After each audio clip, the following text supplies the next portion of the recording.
Shaukat. I welcome all of you in the first episode of the webinar for the month of February. This episode is about online education lessons learned from the pandemic crisis. Dear audience, I hope you will respect the protocols of the webinar. Please use the chat box for your questions and the comments. This webinar is being recorded and presented through live stream that you can find through the sources of social media of University of Education. Dear audience, I'm delighted to introduce you with the speaker of today's webinar, Dr. Alistair Clearman. Dr. Alistair, who is an e-learning specialist at Lunds University in Kalmar, Sweden, and he is involved in many national and international networks organization projects related to educational technology. His main interest is about open education, MOOC, virtual mobility, webinar development, and the use of social media in education. He has worked as a teacher in school and adult education, and he has conducted corporate training, and now he is working in higher education sector.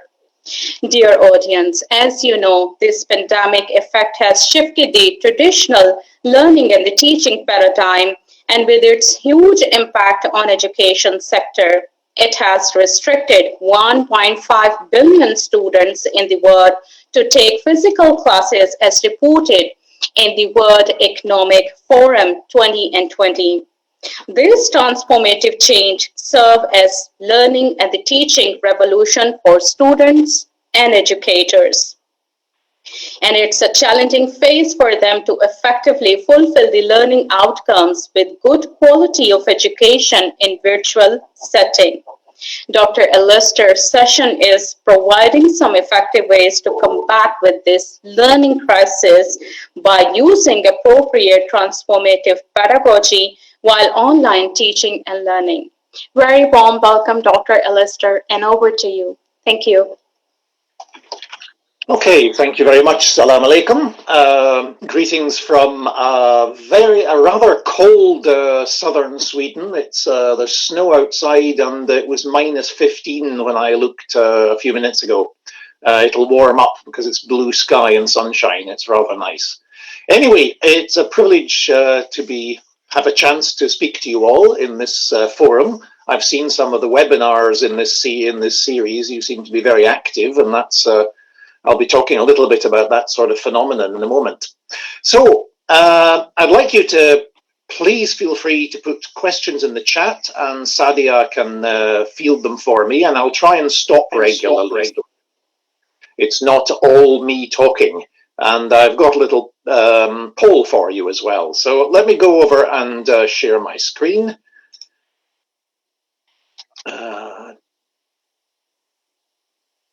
There. No, that one. Oh. Okay, and now you can see. Can you confirm, Sadia? All okay? Yeah, it's all well. Thank you. Okay, good. So the year the world went online, that was last year, wasn't it? And what did we learn from it? Questions in the chat, and Sadia can field them for me, and I'll try and stop regularly. I was born there in Dundee in Scotland a long time ago. But now I work here in the southeast of Sweden at Linnaeus University. It's named after Carl von Linnaeus, who was the man in the 18th century who founded the system of classifying plant species and the Latin names for all the plants. So he was a famous botanist from this area. A little bit about the university. There's a nice picture of what it looks like. I don't go there much because we've got a new campus, but I haven't been in my office yet because we're all working from home. And I've been working from home almost 1 year now. I go into campus very, very rarely. But otherwise, it's all homework. It's a different world. We're based in 2 cities in the southeast of Sweden. As you can see, the number of students, a lot of students, but 15,300 full-time equivalents. Sweden's 6th largest university if you count the student numbers. That's a little bit of background about that. But let's jump in. This happened last year, you remember, just over a year ago, or just less than a year ago. Suddenly, we all jumped into online learning, and there was no choice. We all had to close. In many countries, we're still closed. Nearly all our students are working from home, and teachers are teaching from home. The campus isn't closed, but it's very, very quiet. So that happened. I'd like to know a little bit about you, and I'm going to ask you to wait a minute. I just need to change my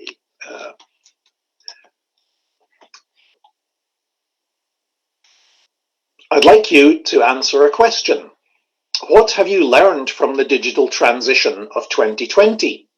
Now, you can use your mobile, as you can see at the top, and go to menti.com, and there's a code, but I will put in the chat, just a second. Oh dear, trying to do too many things at the same time.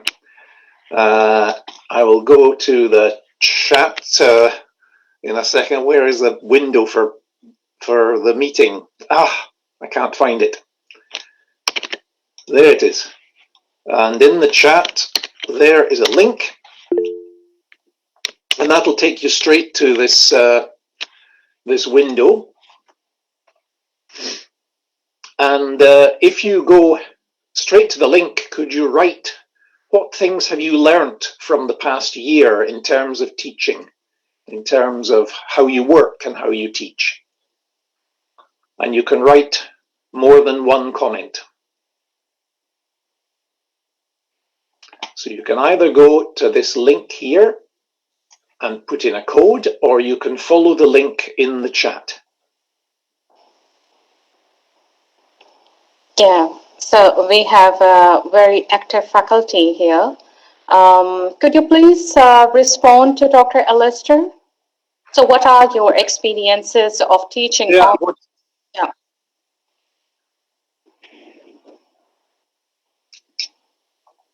Of course, we could do it in the chat, but this way you can answer anonymously, and we don't know who's answering. Yeah. We have Miss Asia, we have Miss Afia. Would you like to respond to this question, please? It's not a question. In fact, it's just a comment. There we are. Thank you. Better using the technology better. Google Classroom board, yes. Yeah. More comments. I mean, everyone has learned to use the technology much better. We have had to. It's been a forced change. Maybe I can. You're well, please.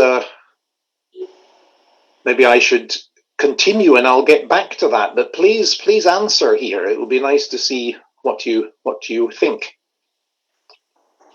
As I said, menti.com and the code, or just click on the link in the chat and write something. Otherwise, I think I will move on. Some of the challenges we have had this year, basically the online teaching we've had to get to know new ways of teaching, new pedagogies. It's not enough just to do exactly what you did in the classroom, especially if that was very much lecturing. It's not enough to do that. There is much more to teaching online than just delivering content. Teachers and students didn't have the necessary skills and support. In many universities, many students had problems, and many teachers had great problems as well. We notice that there is a digital divide. There are students who are very good at digital technology and are very resilient, and they are adaptive, but there are many who are not. And the same thing with teachers. Even at my university, we have a wide gap between the teachers who are good at using technology and have been doing it for many years, and others who have refused to use it and suddenly got a shock. We found study skill problems. Many students who were used to studying at campus They had problems studying when they were on their own, especially from home. And there were technical and infrastructure issues. Students with not enough bandwidth to be able to watch or take part in online lectures, things like that can cause problems. And in many countries, that's extremely serious, since many places there is no internet or very, very little. The home environment, of course, is a massive issue, and that has become very clear. Many students and teachers don't have a good home environment for working and studying. It's hard to get a moment of peace when you have many other family members doing other things. It's hard to find somewhere to study and to concentrate, and this has come out. And we have had a lot of cases of social isolation, where students have been living in small flats and really very isolated and alone. The success factors, well, basically the institutions, universities who had clear strategies for online learning and already had a very good digital infrastructure, they were the ones who have succeeded. It was easy to take the transition. Experience in online course delivery was vital. Many universities who have been working online for many years, I know, for example, in Pakistan, Allama Iqbal Open University, they've always been working online and as distance. Other universities, much more based on campus, had greater problems. Universities that provide proper support for teachers and students in the form of educational technologists, course designers, media specialists have succeeded. And combining synchronous and asynchronous interaction, so that it's not just about having online meetings in Teams or Meet or Zoom or whatever, or Skype. It's about asynchronous interaction. We've seen a lot of positive sharing and support. The world now is full of guides to teaching and learning online, helping teachers and students, and in every language, as far as I can see. Universities, schools, experts have been sharing their knowledge and putting it out for everyone to benefit from. There have been enormous numbers of webinars like this one to support teachers, to give ideas, to be inspiration. We've also seen the growth of teacher support communities. Here in Sweden, we started a Facebook group the first week of the lockdown, and suddenly, now there's over 3,000 or 4,000 teachers all over the country who are supporting each other. They ask questions every day and get answers from teachers from other universities. And suddenly we've got a support network. We have a sharing culture. People are sharing resources, sharing ideas, asking questions and getting answers. I'm not sure if that's been happening with you. Are there teacher support communities that have been built up? Maybe you could comment in the chat, or does that exist, Sadia? Yeah. Yeah. Okay, I suspected so. I think all over the world there's a lot of solidarity here. And the big question is, how can we engage online? How can we get sort of interaction, that's a meaningful interaction and a sense of community when we're working online all the time? I realize that there's a lot that you can do a lot, but it's all about bandwidth. It's all about having access to devices and technology. There's no point in talking about the wonders of online video meetings like this, or in Zoom or Microsoft Teams or all these tools, if you live in a place with very little bandwidth and you have only a mobile to engage with. Yeah. It's very difficult. Some success factors involved. I think one of the success factors in online teaching is simply enthusiasm. It's low tech. If a teacher shows enthusiasm for what they're doing, if they can create that sense of excitement about learning, and you can do that even by writing text messages, just by responding and by being present, that enthusiasm can help the students a lot. That's obvious. We also need to manage expectations about what you can do online. We have to make it clear what we do on this course, how we are going to interact, what tools we're going to use, and very much we need to make it clear what do we expect of you as a student and what can you expect of us as a university, as teachers. If that's clear, then we've got something to build on. But many students don't realize what is expected of them, and we don't make it very clear, and that causes confusion. So clear structure and instructions. Things have to be much, much more, you have to say things several times online. You have to make it crystal clear the structure and how we're going to do things, explaining in advance. Creating a sense of community. And this can be done by very simple methods, but it's also about this enthusiasm factor. It's getting students to open up a little bit, we have to create a bit of socialization.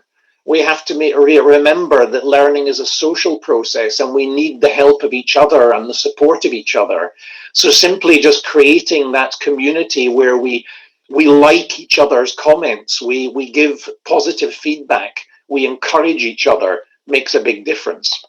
And yes, we need to find ways of letting them have social contacts with each other, because that's what they miss so much when they're completely online. That's a link. I hope you will get the slides later. That's a link to quite a good design book for online learning, which I can recommend. Other success factors, basically keep people active. Lots of activities. I don't mean working them too hard, but nice variety, different types of activities. That variety, sometimes video, sometimes audio, sometimes text, different channels for communication, and mixing synchronous time with asynchronous time. I think we've spent far too much time in Zoom meetings or Google Meet meetings and not enough time collaborating asynchronously. Providing feedback, formative assessment has become much more important than the summative assessment. And keeping the tasks relevant to the real world. It increases engagement. Another guide to course design you can have a look at from American Duke University. And course design, I think, is really a key here. And when we get some time to sit down and think about our education again, once we get a little bit of time after this crisis begins to blow over, I think course design is the central feature. We need to find the right blend. This is taken from Diane Laurillard's book, Teaching as a Design Science, and she divides learning and courses into 6 different types of activities that you can see here. And each course that you design, try to think, how much of these 6 activities are in this course? And if your course is all about acquisition, listening, reading, observing, then maybe think of getting a better blend and use some of the other activities. You don't need to have an exact balance between these 6. Some courses are more about practice and production. Some courses are more about acquisition. But we need to find a better blend in our courses. We also need to develop a kind of digital resilience. That means being able to cope with new crises, having the ability to survive with digital technology. We need to learn some of the shortcuts, some of the ways of surviving. What do you do when a technical solution doesn't work very well? Have you got a plan B? Can you find another way of solving the problem? We need to design our courses for online as well as campus in the future. Think about the course, how can we do it online? And then what can we do on campus if we can be on campus? But be ready to go online if we don't have that possibility. We need to work in teams with course design. Most universities, I think, do, but we need to do it much more. The teacher is not alone. The teacher should not be the only person creating a course and running a course. there should be a team of different competences to do this. Digital skills should be built into all of our courses. We should be developing the students' digital skills. They are not digital natives. That was a little bit of a myth. I think many students struggle. Many students get confused, and I think we need to develop their digital skills, especially in searching for information and organizing their studies. And we need to provide support structures for students and for teachers.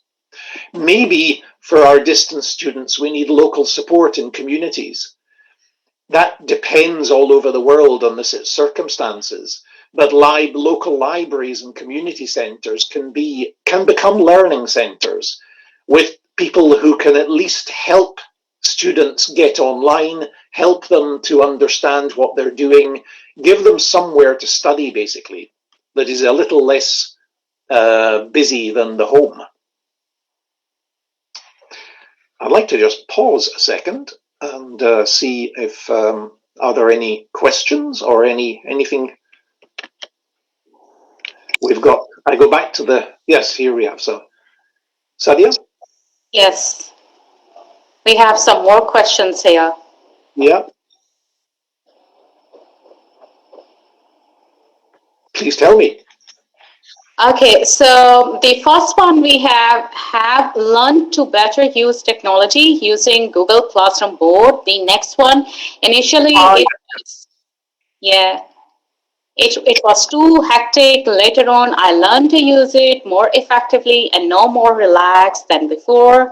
And the last one, I have learned that teaching should be resilient and it needs not to be affected by the modes, which it did during the sudden unexpected shift.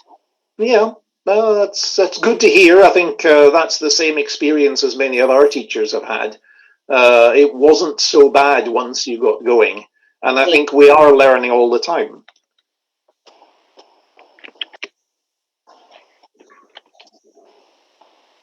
Okay, please write questions in the chat and keep them coming, either in the chat or on that page that I gave you. How do we create this idea of presence at a distance? Well, one thing that has shown up in studies here from students is that they were positive about the teaching online. That was fine, but they missed their own interaction. You know, after the class is over, the video link is closed and you're sitting there again in your room and you're alone. And there's no one to talk to in the corridor afterwards. When you go from the class, maybe to a cafe, or you sit outside for a little while with some of your friends and you talk about what you've heard and you a little bit of social chat. What are you going to do in the evening and so on? That's what they miss. So we need to provide these spaces. Can we find a place where they can meet with video or chat or just messaging? Many students will fix that themselves, but not all of them. Some of them are rather alone, and it's hard to start a channel when you don't know who to have a channel with. The students who are very social are doing this anyway, but many don't have that space. So I think that's an important factor in student welfare. Online counselling has built up as well, because again, where do they go if they feel alone or if they feel depressed? And there are many universities are providing online counselling with either text communication, chat, or video link or audio. The teacher's role is incredibly important. As I said, the enthusiasm, interest, showing encouragement, appreciating the contributions of the students. Being active in forums and showing yourself, following up the quiet students. Everything okay? Are you all right? Anything I can do to help? Do you understand? You know, it's just a sentence sometimes that can make a difference. Just to check up on them. Are they okay? Some places have used older students as mentors or study buddies, especially with the younger students or the new students. So they get somebody who can be their friend. Someone to tell them it's okay, or this is how I dealt with this issue. Using video, of course, means bandwidth, and not all of our students can watch our videos, but hopefully most of them can. But you can use as a student, as a teacher, more and more teachers, of course, are recording their lectures and making them available and flipping the classroom. But one thing we've found is that they should be short. This video is not short, so I realize I'm a little bit going against my own recommendation, but short lectures are much easier to follow. 10 minutes, it seems, is around the right length. And after that, they get a little bit distracted. So rather make 3 10-minute, very concise videos, each video focusing on one issue, rather than a more complicated 45-minute lecture. Once you've recorded your lecture, you can embed questions in the lecture. There's a tool called Edpuzzle that you might want to try. There are other tools where you can embed questions in the video, and the student cannot advance the video without answering the question. And that can give a bit of interactivity in a video that is actually recorded. In the recording, you can ask them to pause and reflect. You can ask them a question and say, okay, turn off my video now, or pause the video now, get a piece of paper and a pencil, write down 3 answers to my question, and when you've done that, continue this video. So you're having a dialogue with the student, even if it's recorded. And when you're doing recorded lectures, lead into discussion. So ask a question at the end. What do you think about this? What's your reflections on this? Please write them in our discussion forum. And I want to see your answer. I'd like to see your answers by Tuesday afternoon. Try to build relationships in the videos. Welcome films are very, very welcome. Showing you as a teacher that you are friendly, that you know what you're talking about, and welcoming them to the course. A short weekly video summary, a vlog, a video blog, is becoming a very popular way of keeping relationships going. As a teacher, you just go in and talk about, this week on the course, we've been doing this, this, and this. There was some very good work, and bring up some of the students' good comments or some of their good work. Video feedback using a screencasting tool where you basically take the students' work. It could be a Word document, but you film yourself, you comment on the document, on their assignment, and you mark the bits that are particularly good or the bits that need to be worked on, and send that to them. It's like you're sitting with them together.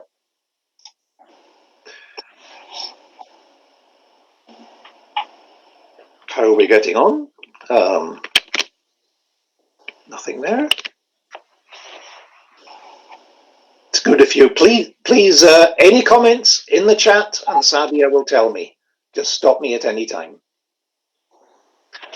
It's sometimes very silent when you're sitting here and talking to everybody. It's nice to get some response.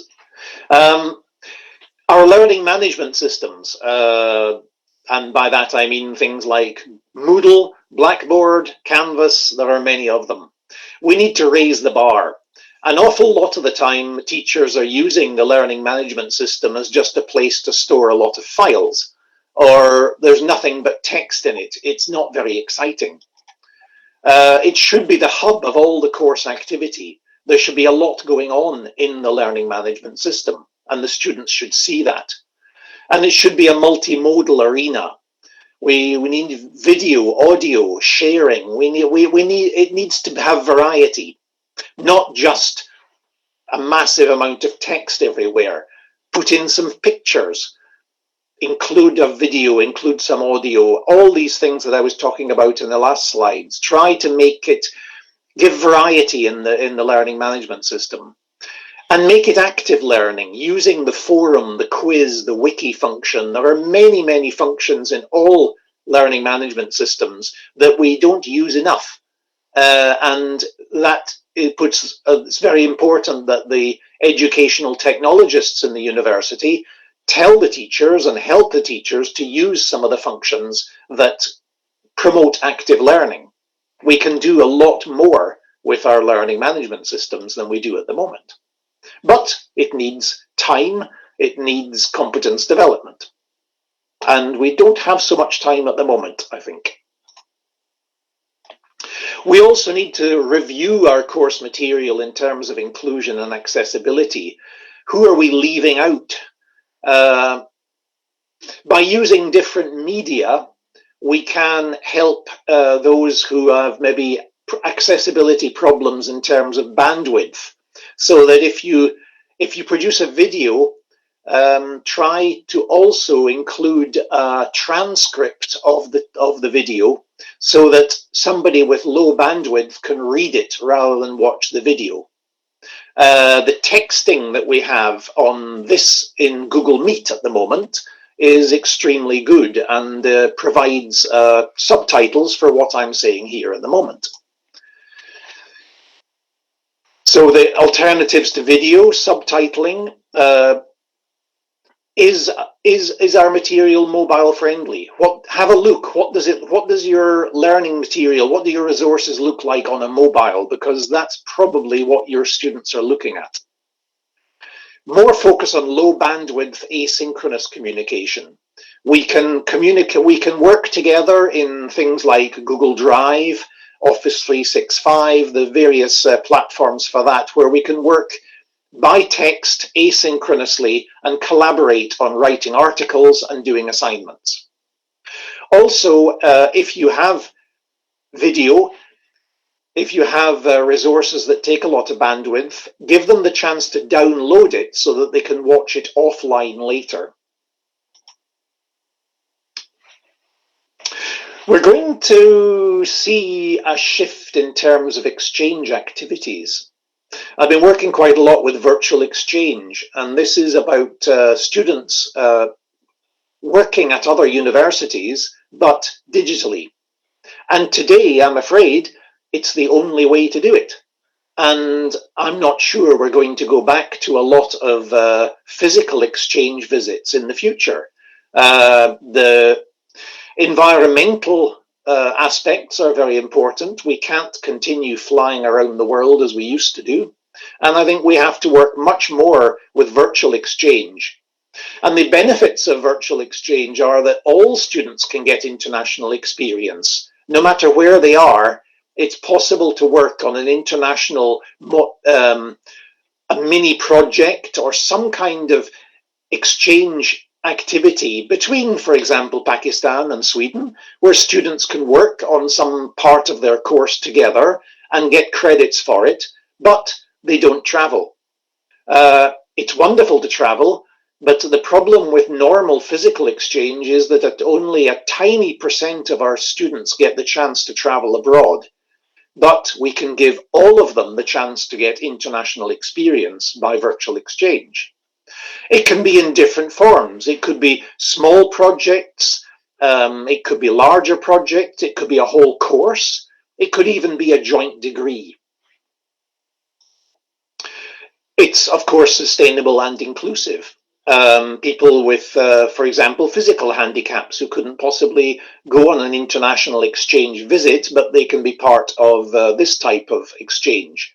And it opens up enormous possibilities for very interesting collaboration, where there is no geographical boundaries at all. Online teamwork is something that I think all international organizations demand of their employees.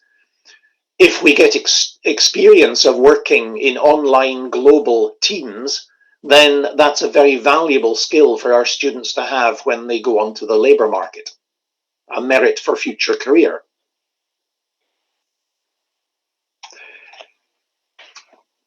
We're also seeing a boom in digital conferences and meetings. Once again, because we can't travel, it's the only way to do it. And it's interesting to see how we have suddenly discovered that, yes, we can have digital conferences. We do have digital meetings all the time, but the conferences are getting bigger.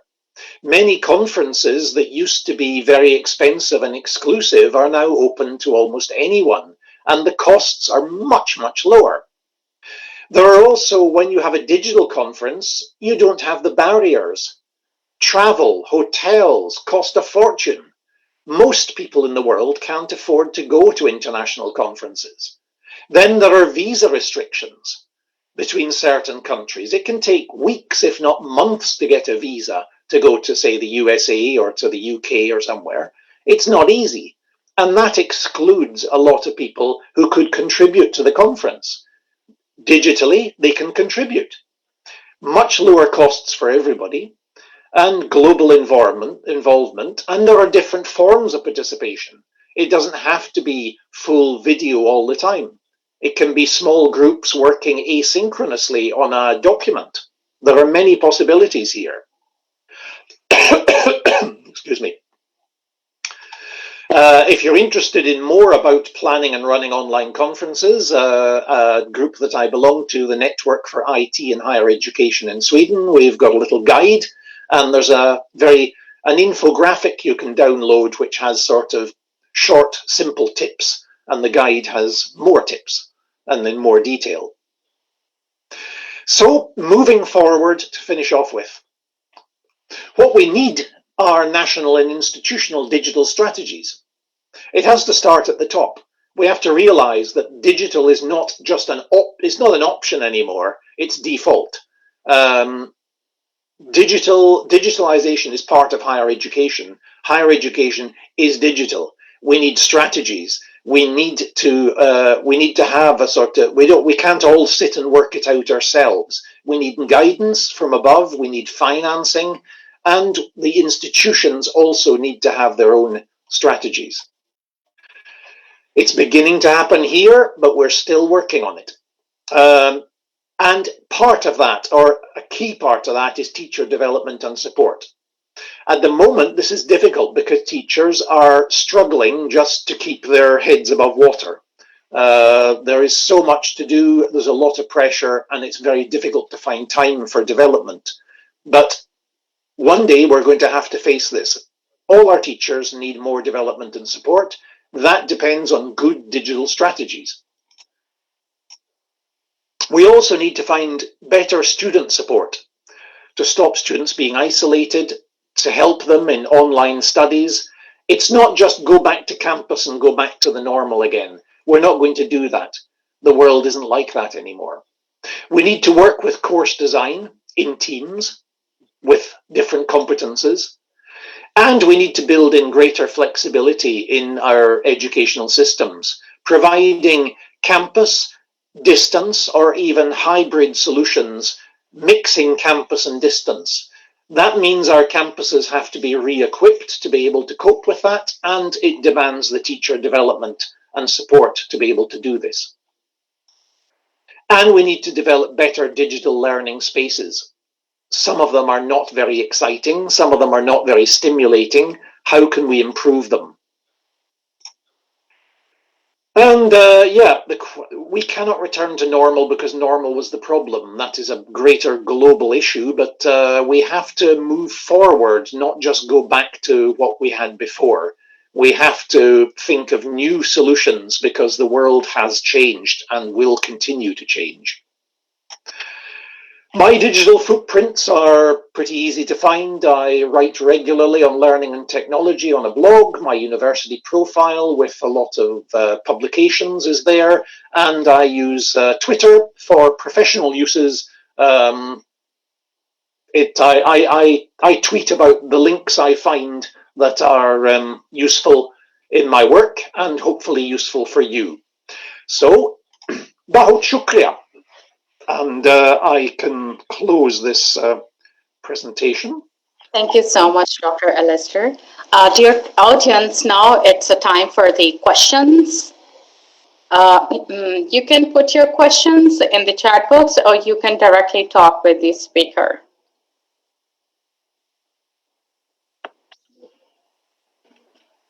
If you have any question, please ask from the speaker, or you can write in the chat box. I can see Afia Mahmoud Hello to you. Yes, that is not really a question, but it doesn't need. Teaching should be resilient. It needs not be affected by the modes, and that's what's happened. Yes, I think so. I mean, even if we say that online is different to in class, I think, what's it they say? A good teacher is a good teacher online or in class. It's not about the technology. You can be a bad teacher with technology isn't a good teacher. A good teacher will make the technology work for them because they're good at what they do. And I think that the soft skills of teaching shine through.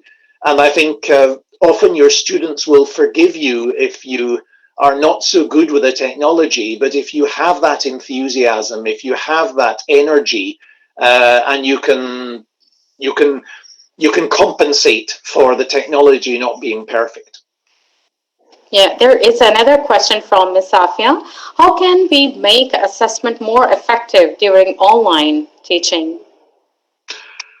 Oh yes, that's a big question, and that's something that we're debating here a lot. I think every country is having difficulty with that because we still are dependent on examination halls and big exams, written exams, and suddenly online you can't do them. We couldn't gather people in a big hall to write an exam, and we've had to find many other ways to do this.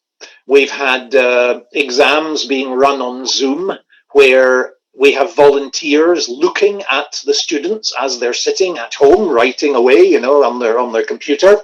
But that's not very good, basically. What's happening is that we're realizing that these big summative, high stakes exams are not very good anyway. What are we training the students for? Have you ever in your working life been asked to sit isolated for 3 hours and write down what you know about something with no access to reference? I mean, that's not a skill you need. And why do we keep doing it? It's easy, that's why. So much more summative assessment. Mm-hmm. Many teachers, if you've got a fairly small class, have gone over to oral assessment, basically using video, a Skype link or like this, and interviewing the student. And I think many good teachers will say that if I can get a student discussing the topic of the exam for about 20 minutes live, face to face, I get a very good idea of their ability. And they can't cheat. That is not easy if you've got 200 students. So we have to find more summative assessment, short, low-stake tests instead of one great big one. But we haven't found the solutions yet. We're still looking. But I think the large exam hall tests are maybe not the future. Yeah. I have another question from you. What are the effective ways to engage every student while teaching online? Yeah, if I knew that, I just wave my magic wand. I think a lot of the things I've tried to say in this presentation apply. I think provide ways for everyone to contribute. I've tried to do that here in a way, but you have to offer different ways of interaction. I used that tool Mentimeter to ask a question to you. And the advantage of using a tool like that is you answer anonymously. Yeah. So less confident students who don't want to put their name to something, because if you write in the chat, your name is there. And if it's a stupid question, then, they're a bit scared.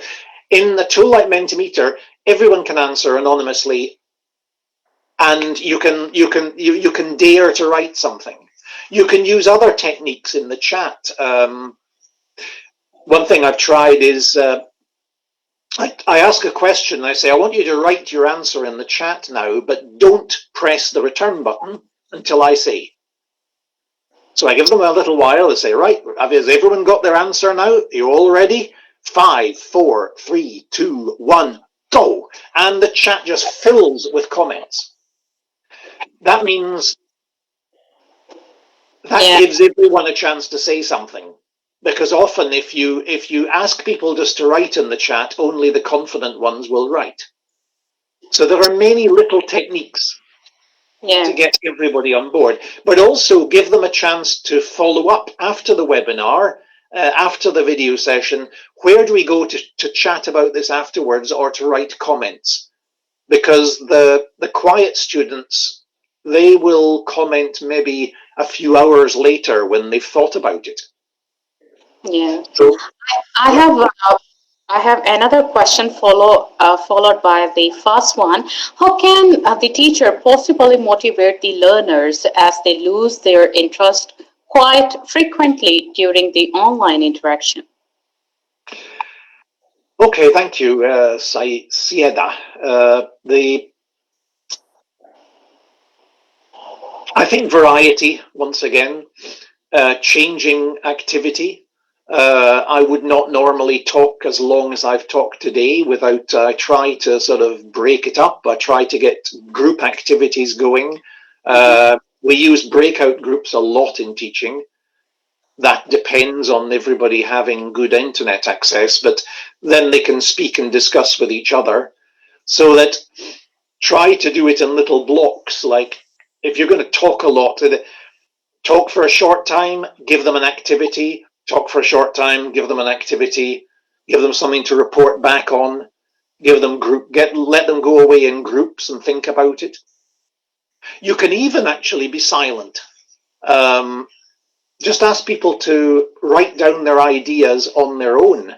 I've sometimes told everybody, put your cameras off, mute your microphones, and spend the next 5 minutes writing ideas on a piece of paper about the question.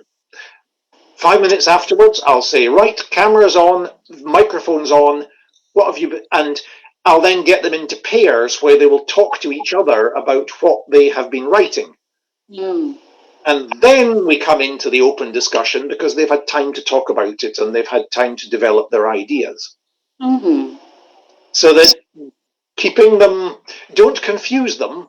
You have to explain these things step by step. Don't go too far and give them all sorts of tools and too many ideas. But try to keep don't let them just fall asleep. I think it's just a concern of the shyness. So, I mean, we should know how to remove this shyness and reluctance of the students. So, there is another question for you, Dr. Lester.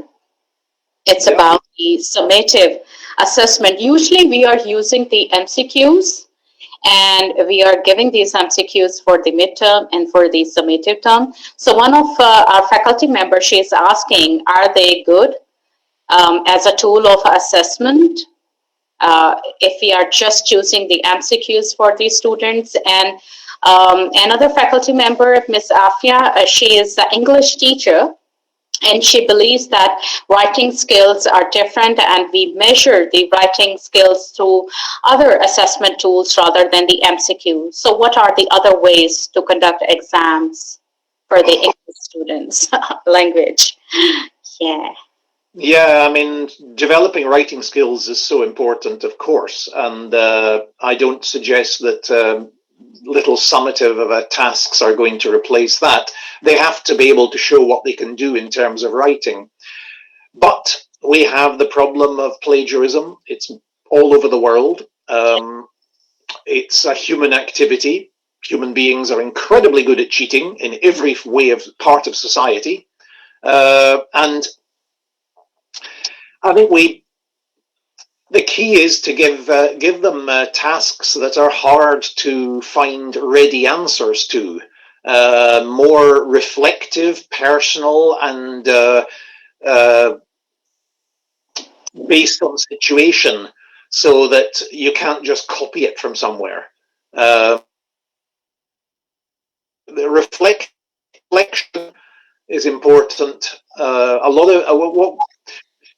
There is the principle of e-portfolios, which is becoming very popular now, where the students are compiling portfolios of their experience, and they're writing reflective sort of blog posts reflecting on their learning process. And that can be a very good window on how much they're learning. And it's very difficult to plagiarize because it's personal.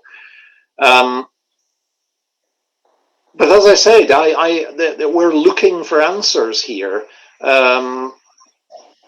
There are these online proctoring systems that have become popular, especially in the USA, where you download special programs and the students are being monitored with artificial intelligence, and every keystroke, every mouse click, their eye movements are being analyzed, their facial expressions are being analyzed. If somebody opens the door and comes in, a warning goes off, this person could be cheating.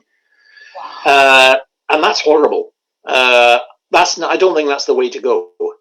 I think that's incredible breach of integrity and privacy. And there's been a lot of complaints about that. But these companies are making quite a bit of money at the moment. And there's also the issue of what do they do with the data they collect. So I think we have to rethink examinations, but I don't have a ready answer. Yeah, Dr. Alistair, what are the transformative pedagogies that you recently discovered as a result of the online teaching and the learning? I think as I said, the course design, the design, the learning as a social process. I like there's the community of inquiry structures that is very I find very interesting and very relevant to this, where you're looking at teaching presence, you're looking at social presence, and you're looking at what's it called again? Cognitive presence. So that it's that trio where you have to combine that. You've got the cognitive presence in terms of the content and the way you deal with the content and learning. The teaching presence, how the teacher is present in the course, but also seeing not just the teacher but the students teaching each other, provide teaching presence. And the often missing link is social presence.